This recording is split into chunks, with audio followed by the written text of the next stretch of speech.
Boa noite. Boa noite. Agora sim.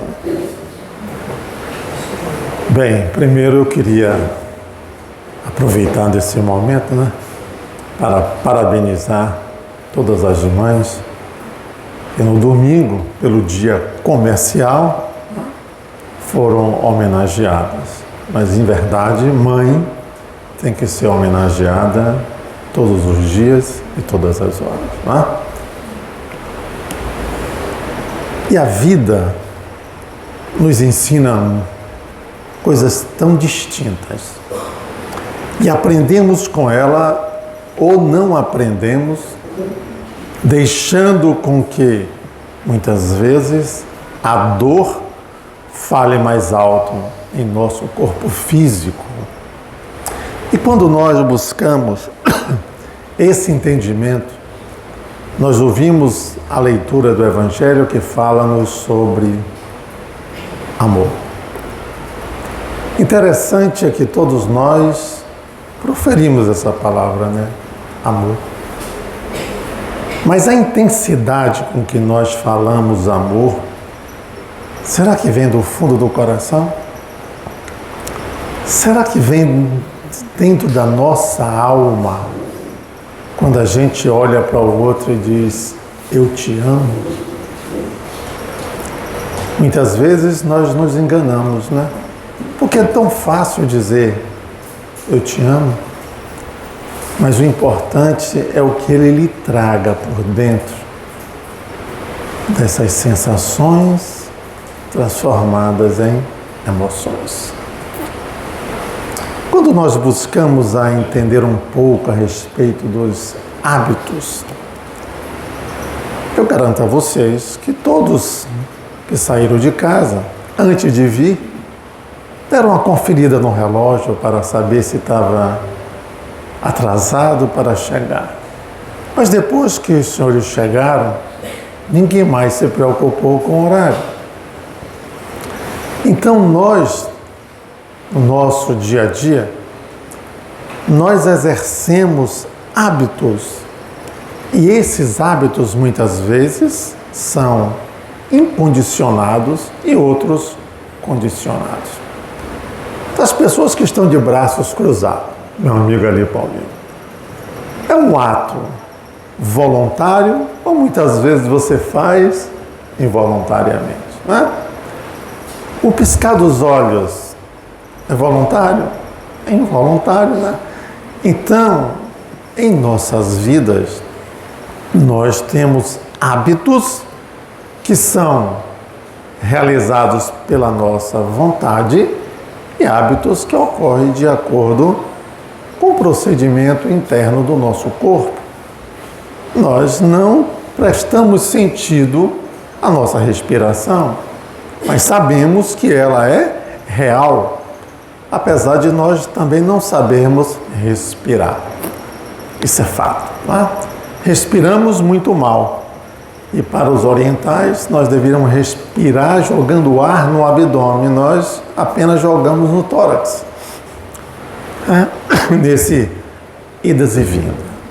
Então, quando nós buscamos esse tipo de entendimento, nós precisamos entender que muitos dos nossos hábitos, ou a maioria deles, são regulados pelo nosso cérebro.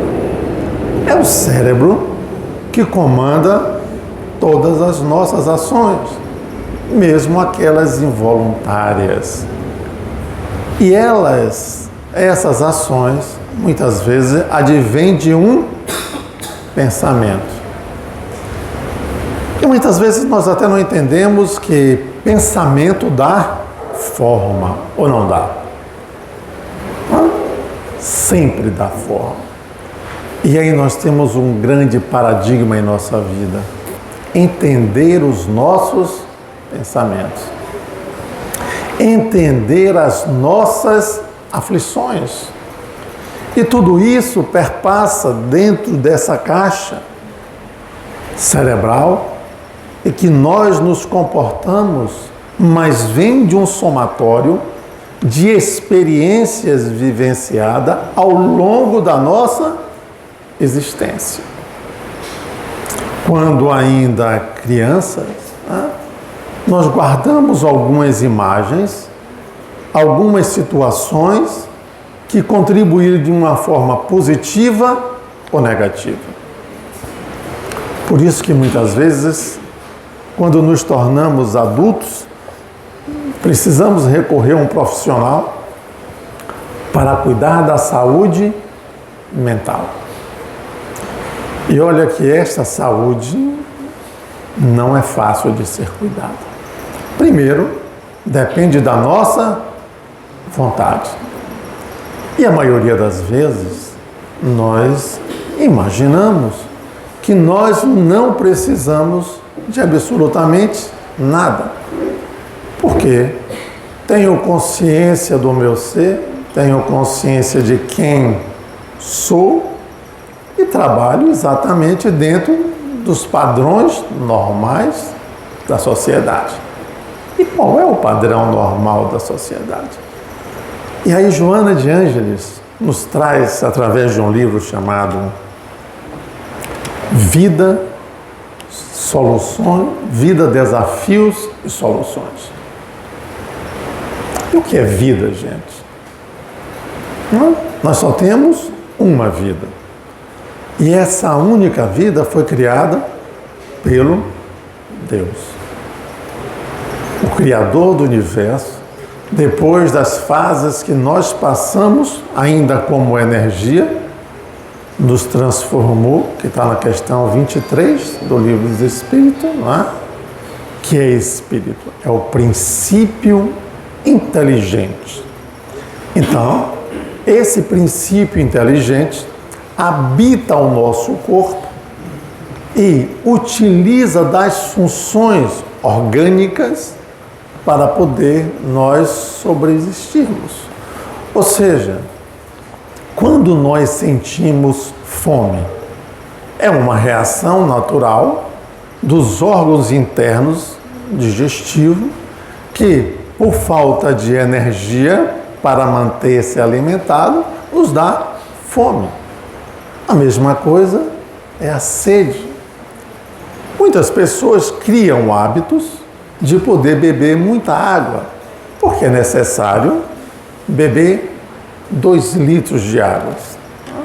E aí nós criamos esse hábito. Mas tem pessoas, eu conheço um colega que raramente ele bebe água durante o dia. E aí nós precisamos entender como o corpo trabalha.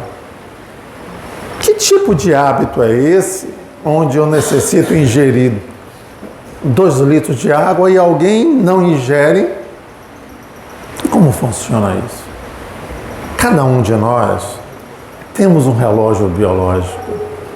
Cada um de nós funcionamos de acordo com o nosso biotipo. E isso vale para todos nós. Então, tem muitas pessoas, tá certo, que não sentem absolutamente nenhuma vontade de beber água. Conheço também pessoas que, ao invés de beber água, bebem Coca-Cola. Adianta você dizer para essa pessoa que a Coca-Cola faz mal? Não adianta, gente. Não adianta a gente dizer a ninguém que beber faz mal, que fumar faz mal, que usar droga faz mal, que beber Coca-Cola faz mal. Ou será que vocês já observaram a composição de um copo de Coca-Cola? Já viu a quantidade de açúcar? Já viram? Não. O dia que vocês presenciarem em um copo de Coca-Cola, quantas colheres de açúcar tem? E a gente cria hábitos bons e não tão bons.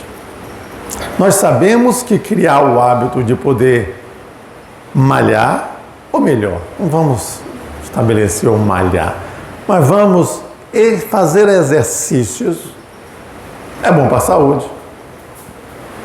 Mas tem pessoas que se tornam escravos das academias. porque acredita que fazendo exercício, tornando-se o corpo um tanquinho, é saúde. Agora vocês vejam, eu com 67 anos, ganhei essas gordurinhas, mas eu vou perder. Não tem sentido, não tem, gente. Então, a gente tem que fazer as coisas que não estejam nos fazendo bem, não é? Então, nós temos uma capacidade intelectiva perfeita. E cada um de nós, de médico e louco, nós temos um pouco. E aí nós estabelecemos critérios em nossa vida diferenciados e adotamos diuturnamente hábitos diferentes. Imagine, o médico, quando sai de casa, que vai para o seu consultório, ele apenas dirige até lá, mas não vai pensando, certo? Salvo se ele tiver algum paciente operado que precisa da sua assistência, mas se for no dia a dia de um consultório, ele vai normal. Chega no consultório, entra, espera que a atendente lhe traga a ficha dos pacientes. Se for um paciente novo, simplesmente ele tem um nome, a profissão, endereço, e aí entra Jorge Suame. Meu médico, a primeira pergunta que ele faz: o que ele trouxe aqui? Eu estou com dor na barriga. Ora, aí nesse momento, o médico acessa os seus conhecimentos. Mas ele não pode afirmar que é isso ou é aquilo. Porque uma dor de barriga é muito genérico. Pode ser gases, pode ser uma inflamação, pode também não ser. O que é que ele diz? Vamos fazer exames. Depois que faz os exames, do resultado, volta a acionar os seus conhecimentos e dá o diagnóstico. E aí prepara, tá certo? O preceito da receita médica ou algo que tenha que se fazer, que seja uma situação mais complicada. Então, hoje, nós precisamos entender que essa cabecinha, e é de todos vocês, é que comanda o corpo e que comanda a sua e a minha vida. E aí, quando o Joana nos traz vida, desafios e soluções, quem de nós aqui presentes ainda não foi desafiado? Todos nós. Aquele que não foi desafiado está vivendo no isolamento, não é? Então, a preocupação agora nossa não é a respeito desse nível de pensamento que nós estamos tendo. São hábitos mentais. E esse, gente, me perdoe, mas é complicado. É complicado. Esses hábitos mentais estão levando muita gente ao suicídio. Mas por que isso? Porque nós vivemos entre dois lados. O lado claro e o lado da sombra. Ou não? Vivemos? O termo sombra foi criado por Carl Gustav Jung, psiquiatra, psicólogo suíço, e ele nos diz que a sombra, a nossa sombra, é o somatório de lados indesejáveis na realidade e que estão interligados em nosso inconsciente que nós não queremos enxergá-los. É a mais pura definição. Ou vocês acreditam que não é? Vamos dar um exemplo? Vamos supor que cada um de nós, aqui presente,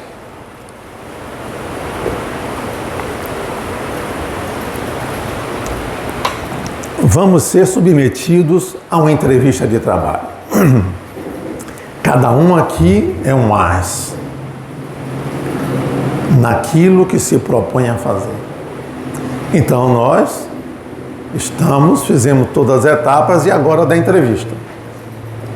A pessoa que está nos entrevistando vai saber o nosso grau de conhecimento para a vaga que nós nos propomos. E aí, nós fomos aprovados e começamos a trabalhar. Será que alguém, antes de começar, disse, olha, tem coisas que eu não aceito em uma pessoa. Tem momentos que eu sou intolerante. Diz isso, gente? Se disser, perdeu a vaga. Mas aí, de acordo com o processo, quando nós estamos sedimentados, começam os nossos hábitos mentais, colocar o que muitas vezes as pessoas botando a manguinha do lado de fora. E as garras também. E aí as pessoas começam a enxergar aquele ou aquela indivíduo ou indivíduo da forma que ela é. Ou seja, nós não nos conhecemos. O outro nos conhece muito mais do que nós. E a partir do momento em que eu começo a me desprender, que tenho já a confiança que aquele cargo é meu, eu começo a mostrar-me do jeito que eu sou. E aí é mais áspero, não aceita opiniões, não aceita mudanças e cria-se um clima não favorável. Quando nós deveríamos entender que os nossos hábitos mentais, esses do lado da sombra, eles não podem estar como se fossem em um pêndulo, ora no lado bom, ora no lado ruim. Ele tem que se comportar como uma balança em equilíbrio. Dessa forma, nós começaremos a entender que tudo o que se passa comigo, ou com cada um de vocês, vocês são os únicos responsáveis. Quer dizer, alguém me irrita. A responsabilidade é minha? Claro. Por que você, no dito popular, pegou a? Por quê? Porque você deu importância. Gente, Jesus esteve entre nós e foi submetido várias vezes a cheque, mas nunca aplicaram checkmate nele. Então os fariseus queriam submeter Jesus ao ridículo, mas a sabedoria do mestre, mestre dos mestres, tirava de letra. Jesus conhecia a realidade de todos os seus discípulos. Lembro-me de uma passagem que o Cristo, caminhando, chega numa praça e ele diz assim: aquele que não tiver pecado, atire a primeira pedra.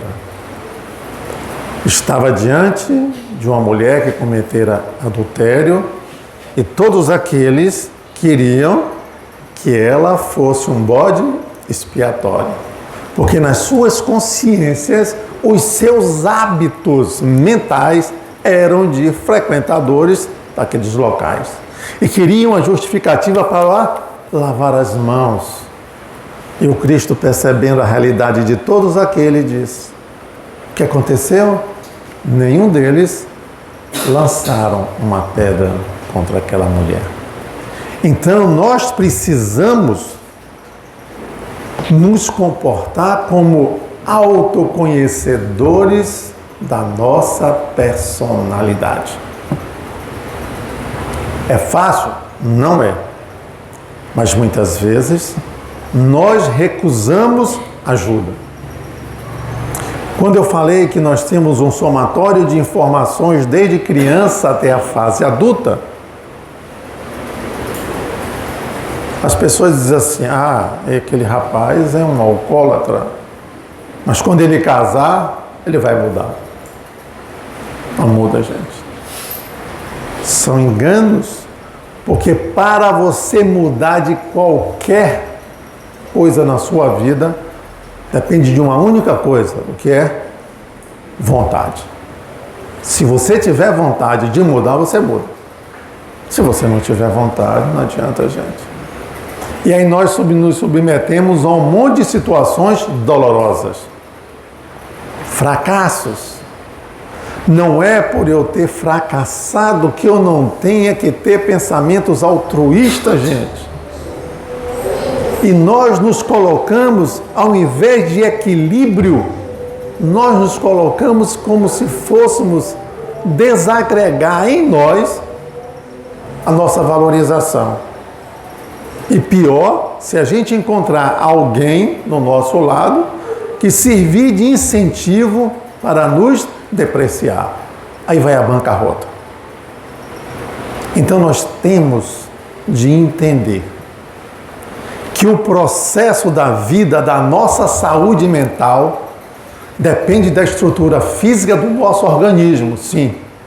Estou falando alguma asneira, doutor? Porque o organismo saudável, energizado, com fluxo de oxigênio no cérebro, nós nos comportamos muito bem. Quem é mais importante? O coração ou o cérebro? Quem vem primeiro? Quem surge primeiro? O cérebro ou o coração? Biologicamente, quem surge primeiro é o coração. Depois vem o cérebro na sua formação. Quem determina a morte? É o cérebro ou o coração? O coração parou. O cérebro funciona, não tem oxigenação, morre. Então, o nosso coração que bate tantas vezes por dia, e de único combustível que precisa é a nossa respiração. Não temos que parar no posto para abastecer, não. Então, quando nós entendermos e valorizarmos o nosso corpo físico, que nós tomamos emprestado, este corpo, onde o meu espírito habita, é emprestado, para que eu possa seguir a minha jornada. E tudo que eu fizer contra ele é de minha responsabilidade. E aí nós estabelecemos esses hábitos mentais nocivos.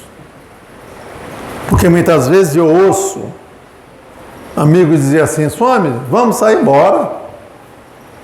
Saímos, eu pego uma água mineral com gás, com limão, vai tomar uma... Não. Você quer a minha companhia ou você quer que eu venha beber? Então as pessoas se incomodam se você não é do mesmo estipe dele. Agora, que estipe? Do alvo? Nenhuma crítica. Estou falando exatamente a minha posição em relação pessoal. A mesma coisa, se eu estou em uma doutrina que me ensina a leitura da lei do amor, e se eu não a pratico, qual o valor que tem de aprendizado? Sim. Muitas vezes as pessoas se enganam em julgar. 2 vezes eu fui assim acometido de uma situação sugênere. Eu passava em Itabaiana, a pessoa disse: mas por que você não gosta de mim? Como é que é? Eu não gosto de você? Que história é essa? Eu já tentei falar com você 3 vezes. Comigo? Me perdoe, eu não vi. Mas agora, todos os dias que eu estiver aqui, eu vou lhe procurar. E aí de você que não vê nas minhas palestras. Então, a gente cria situações, muitas vezes, gente, que não é a realidade dos fatos. Sabe? Então imagine, é uma questão de empatia. Então imagine se o bem que você faz a outrem, com certeza, ela retorna para você. Né? É isso que a gente tem que pensar. É isso que nós temos que aprender na vida, a ser flexíveis. Existe uma fábula sobre esse aspecto que eu vou trazer para vocês. É a história de Lucas e Joaquim. Lucas já era alguém que ambos viviam em um vale distante, mas florido, uma aldeia próspera. E Lucas era o tipo daquela pessoa que cheia de conceitos. Sabe como é que você acorda? Primeira coisa que você faz: escovar os dentes, tomar banho, tomar o café. Mas isso, gente, nós fazemos de uma forma automática. Mas ele não. Acordava 8 horas, tinha que estar pronto para poder fazer isso, aquilo, aquilo outro. Era endurecido. E as pessoas diziam para ele: Lucas, caramba, muda, rapaz, você não pode ser tão resistente assim. Ele disse: meu amigo, na altura desse campeonato, eu já estou velho para aprender essas coisas, velho. Então me deixa do jeito que eu estou. E o tempo passou. Um dia, o seu melhor amigo que tinha saído do lugarejo para estudar, Joaquim, volta. E eles se encontram. E Lucas diz: Joaquim, como você está bem, cara? Ele disse: olha, Lucas, eu fui e aprendi a estudar a doutrina espírita. Vi a diferença do processo reencarnatório e a minha evolução. Que coisa maravilhosa! E entendi as coisas de uma forma tão simples. O Lucas, meio curioso, mas não aceitando, disse: como assim? É uma história meio... Ele disse: então vou lhe contar uma história. Ele disse: você é todo ouvido. Ele disse: olha, em uma floresta tinha uma árvore frondosa, forte, as suas raízes eram todas fixadas no solo e muitas vezes ventava e ela balançava. Não, ela ficava erecta ali porque ela era forte. Um dia, o vento chegou para ela e disse: olha, árvore, você precisa dobrar-se. Como dobrar-me? Você precisa dobrar, porque o vento, que nada, eu sou muito forte, não tem vento que venha dar em mim. Vários ventos vieram e um dia o vento veio e quebrou ela no meio. Volta o vento e diz para ela: e aí? Se você aprendesse a ser maleável, a fazer jogo de cintura, com certeza você não se quebraria. Lucas, que era bastante inteligente, disse: entendi. Então eu sou resistente, eu não sou maleável, e isso eu preciso mudar. E Joaquim disse a ele: olha, na vida, nunca, mas nunca é tarde para aprender. Ele, ouvindo aquilo, viu o quanto ele era resistente e não dava ouvido aos conselhos da família e muito menos dos amigos. Após isso, Lucas se tornou um exemplo na aldeia. Quebrou os paradigmas, deu importância a ouvir aos seus amigos e à sua família. Eu trago essa história para a nossa vida. Quantas famílias não se permitem ser maleáveis?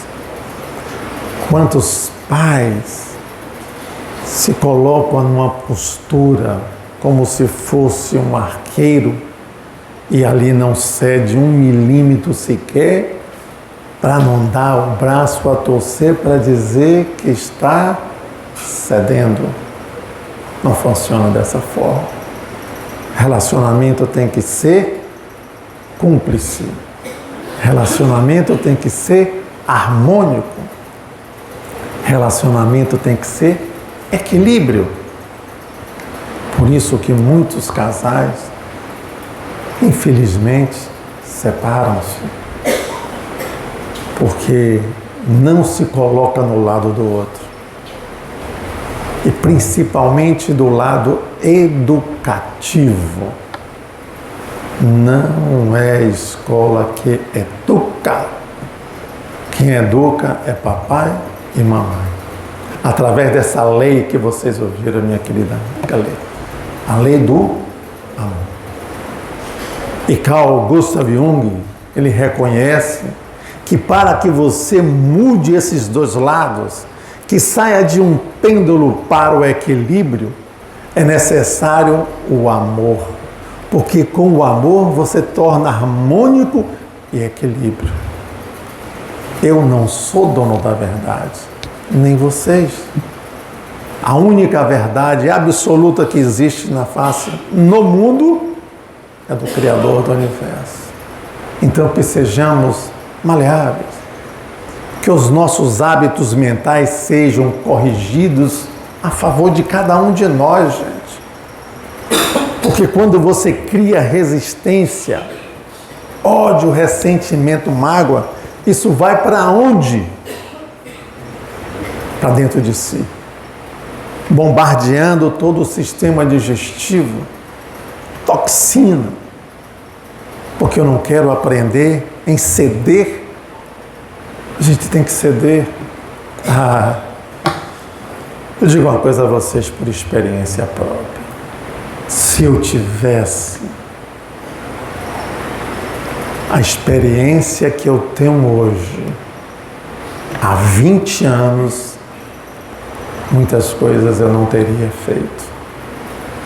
E isso é um grande arrependimento de todos nós. Antes de agir, pensem. Porque nós temos um manancial de informações que a doutrina nos dá, que nos floreia assim, faça. Lembrem-se, busquem na trajetória da vida alguns pontos que nós precisamos melhorar. E dentro desse critério de melhoria, escolha aquele que mais lhe incomoda. Porque todos nós somos e temos lá no nosso inconsciente algo chamado intolerância. Ou não? Vamos imaginar, né? 11 horas e 59 minutos, um trânsito caótico, quente, sol a pino, vem um cidadão na frente, bota o carro na frente do seu. Mas nós, como espírita, né, meu amigo? Nós vamos sair do carro, chegar lá para Beto, que foi Beto. Ô Beto, meu querido amigo, que bom! A pressa é inimiga da perfeição, mas pode ficar aí na frente. Tá tudo certo. Que Jesus te ilumine cada vez mais. É assim que a gente age. Não, gente. O que é que a gente faz?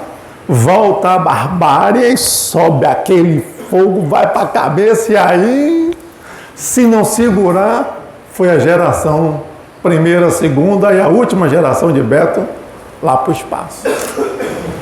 Então, Jesus nos ensinou exatamente a sabedoria. Jesus não respondia, ele dava o seu exemplo. É muito fácil, né? A gente ouvia isso na minha época, que não faz muito tempo não, viu, Beto? Questão de 20 anos só. Eu ouvia dizer assim, os pais diziam para os seus filhos, olha, faça o que eu mando, não faça o que eu faço. Aí ele bebia, eu não podia beber. Ele fumava, mas não podia fumar. Sabe?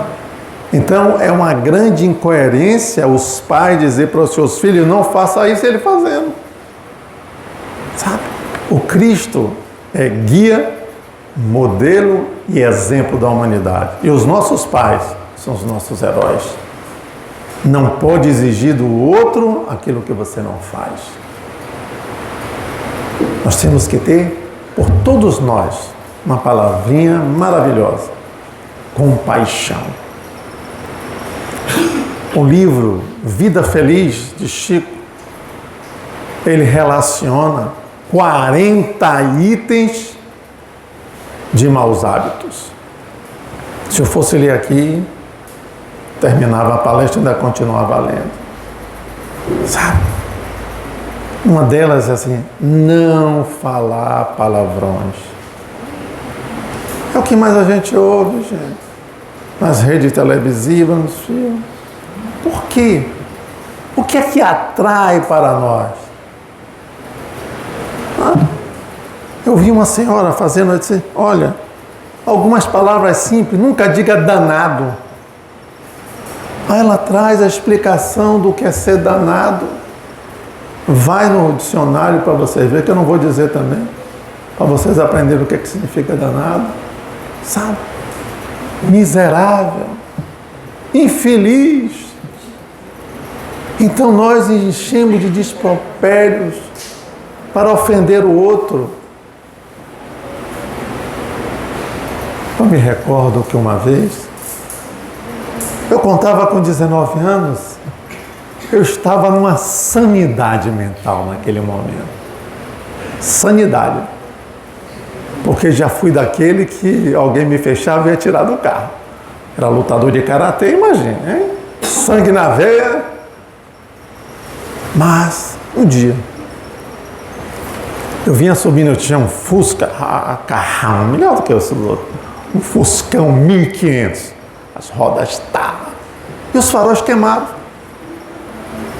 E eu subi uma ladeira e vi um cara no Opala, lembra do Opala? Tem gente que não conhece o Opala, mas aquele Opalão, e ele quase bate. E eu desviei, encostei do lado, sai o cara do Opala.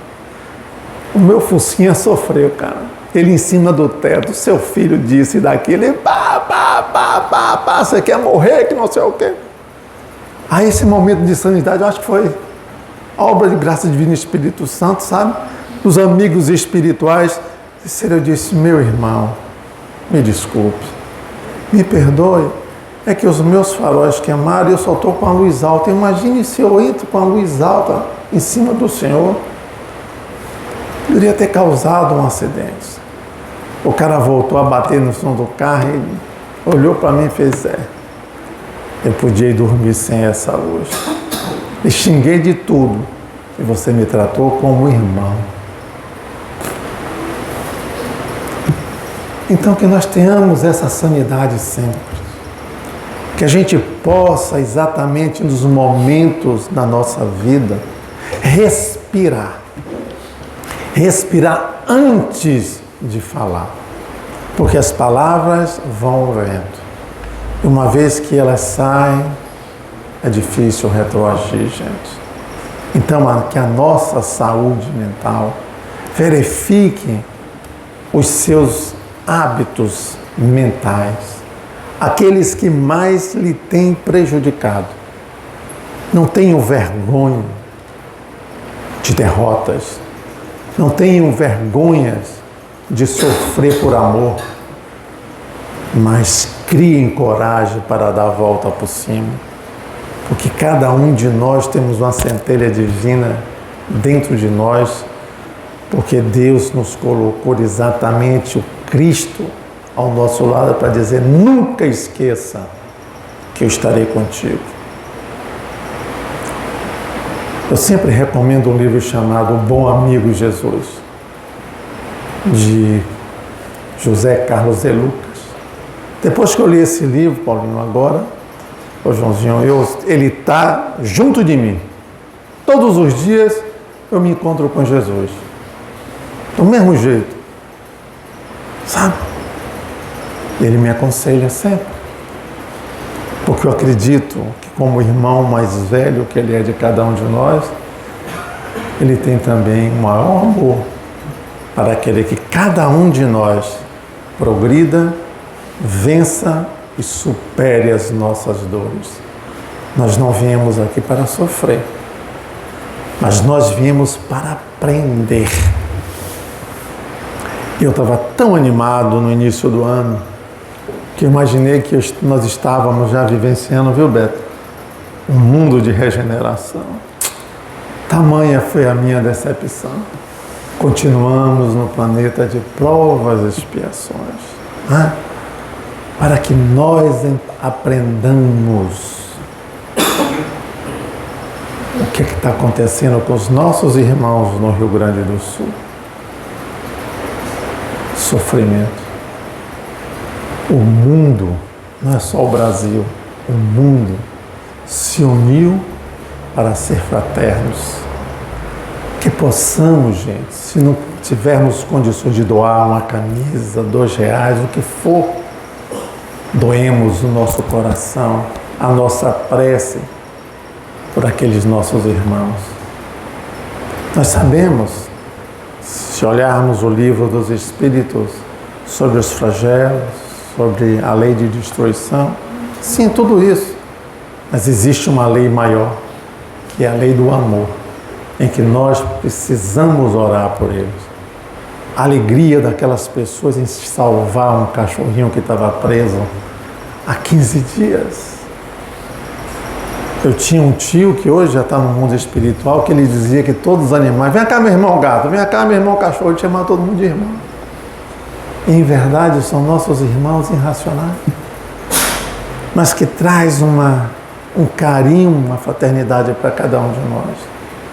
Então, que todas as noites nós possamos orar para Jesus e para a equipe de trabalhadores da Serra do Mestre para socorrer os nossos irmãos do Rio Grande do Sul. E no Dia das Mães, muitos filhos perderam suas mães, muitas mães perderam seus filhos. E nós sabemos que tudo existe uma razão de ser. Mas enquanto nós não aprendermos a essa lei sublime de amar, nos amar, perdoar não só 7 vezes, mas 70 vezes 7 vezes. O dia que nós entendermos e olharmos um para o outro com um sorriso nos lábios e cumprimentar-nos, já é um caminho para nós chegarmos no mundo de regeneração. Porque, segundo alguns espíritos, nos diz que está faltando menos de 100 anos. Bem, eu sei que muitos de nós aqui, né, não vamos alcançar nessa, mas podemos retornar. Então, mais os filhos, os netos, os bisnetos, esses sim. Mas ensinemos aos nossos semelhantes. Ensinemos aos nossos filhos a arte de amar, porque com certeza em seus pensamentos, em seu cérebro, só haverá hábitos altruístas. E aqueles que venham nos destruir, nós vamos jogar do lado e substituir todo pensamento negativo por pensamentos altruístas. Dessa forma, nós não queremos sofrer, porque assim eu aprendi, assim eu procedo. Muitas vezes a gente se desespera, mas quando a gente pensa que nós nunca estamos a sós, me reconforta a vida, eu agradeço sempre ao Criador a oportunidade. E lembro-me de Chico, uma certa feita, Chico toma uma topada, e Emmanuel aparece, Chico, agradeça a topada que você tomou. Mas, Emmanuel, eu vou agradecer que eu agradeça. Mas Chico, obrigado, meu Deus, pela topada que eu tomei, tá? Na reunião, aí Emmanuel diz a ele, sabe o que foi, Chico? As entidades queriam lhe tirar do sério. Você ia ser apanhado. Disse gratidão. Então é isso que a gente tem que ter. E a cada um de vocês, gratidão, gratidão, gratidão.